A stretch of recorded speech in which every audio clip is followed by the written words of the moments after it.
Hey there, I just got in this Keypad Deadbolt from TEEHO. This one comes in 3 different types of colors. This one should be the satin nickel, but we're going to take a look and see what's inside the box. And I'm going to attempt to replace my regular deadbolt with this one. So we're going to go through the installation of that as well. So let's take a look and see what's inside the box. Okay, as soon as you open it, you will see a little instruction guide here. This is for the holes and mounting. If you do not have pre-drilled holes in your door, this is all the information that you need to have to do it. Now again, I'm replacing my current deadbolt, so hopefully it will fit. Got a little instruction manual here that gives you more details on the instructions. We're going to have to go over that. Okay, got everything out of the package. You do get a deadbolt piece there.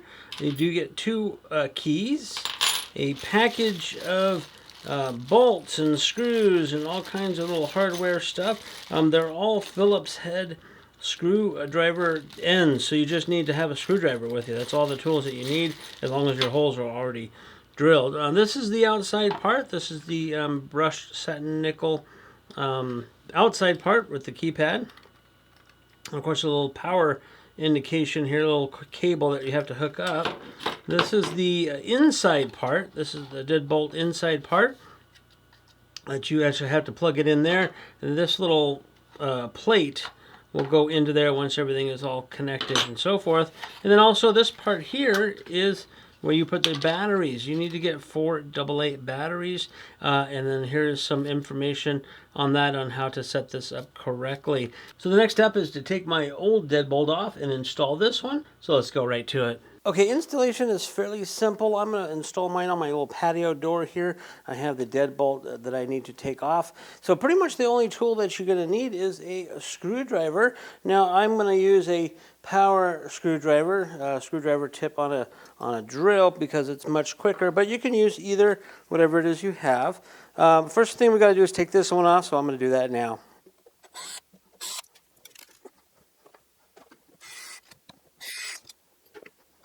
Okay, next step is to put the deadbolt in from the unit itself. Now, there does come like this pre-made, but you also have other options. You have larger plates and a couple other type of things just in case, depending on how your door is. Mine will probably work fine with this one. And you want to make sure that this little silver hole here is at the bottom and this little piece here is at the top. So it just slides right in. Now the other thing you want to make sure too is that it's hard to see on this side here, but the center of that little silver piece is in the center of the hole. If it's not, you can make adjustments and you can adjust this throw difference here. So I'm going to screw this piece in next. Okay, like that, and I want to make sure that the door closes. It closes fine. Okay, next step is to take the keypad part with the lock on the outside. Now there's this little piece here that goes into that little hole that we showed you about, a little flat piece, and this is a little power cable that has to be fed underneath. So you want to kind of feed it underneath that and slide that part on. So it just goes in like that. Okay, so now this bracket here, it says this side against the door, that goes to the top, so you want to put it that direction. The cable part goes through this little slot here, and then this goes in here like this. Now, you have different size bolts, these little bolts.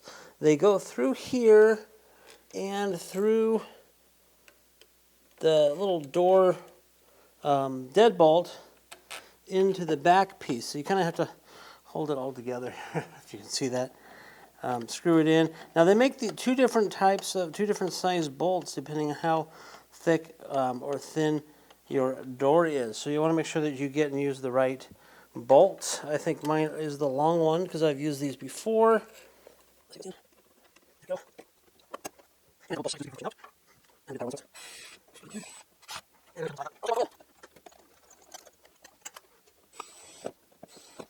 Now, don't tighten it all the way yet because I want to make sure that this part here is even, level, straight, that kind of thing. And I'm going to tighten it down a little bit more with this. Okay, now comes the back piece. There's a little connector. You want to connect it. Now there's a red dot and a red dot. The red dots go together.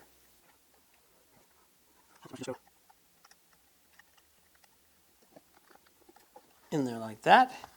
And then this piece goes, you want to make sure that this gets shoved kind of back in there, because this little lock has to go on this little bar here. And then you have a couple of holes that some screws go in. So you want to take this off. And you want to put the little screws into there. So I'm going to do that next.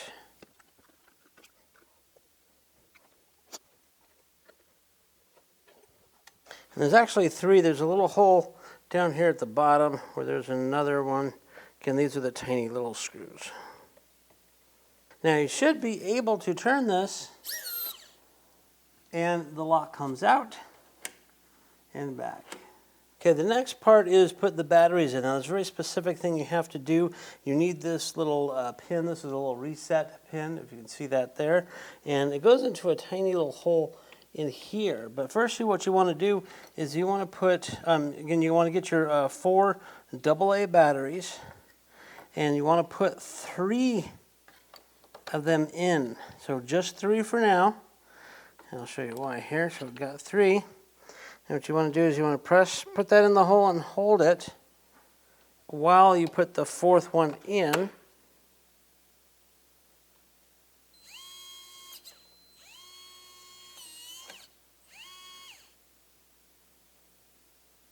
Till it does that. You can put your cap back on. And now you're all set with this. The next step is to program the keypad. Okay, I don't know if you can see this manual part here, but they talk about programming the keypad. There's a master pin code, which you can change from 4 to 10 digits. But if you go to, it tells you what you can't do. But back a couple pages to the very last, you got this quick setup guide. And it's a pretty simple step-by-step. So to change the master code, you got to hit this TEEHO button twice, punch in the master code, hit this again, wait for some lights and beeps, and press 1. And then so you can change the master code.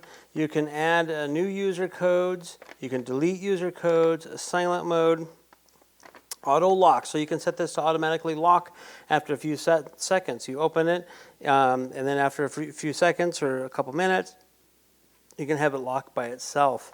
Set auto lock time delay. Let's see, add a one-time code. So if you have someone that needs to come in for once, you can set a code up for them, and it's only good for one time. And then vacation mode, you can set up for a vacation mode, which is another thing where you need the master code to get in and so forth. So several different ways to do it. I'm going to go ahead and change the master code and add a user code in here. And it's fairly simple, but I'm not going to show you what my code is. Okay, I have it all set up. A couple of really cool things is when you go to leave, all you have to do is press and hold any button. I just did the one button. And it locks it. Then you want to put your code in to unlock it. You put your code in and hit the TEEHO button, and it will unlock it. So very simple. Of course, you have your key lock to key lock it, and the inside to lock it that way. But it's very simple to lock and unlock. Really nice. I like the design. It's simple to put in and install. You can put, I think, up to like 10 different user codes into these locks. It's a pretty neat little system. So if you're looking for a Keypad Deadbolt lock system, this one may be the right one for you.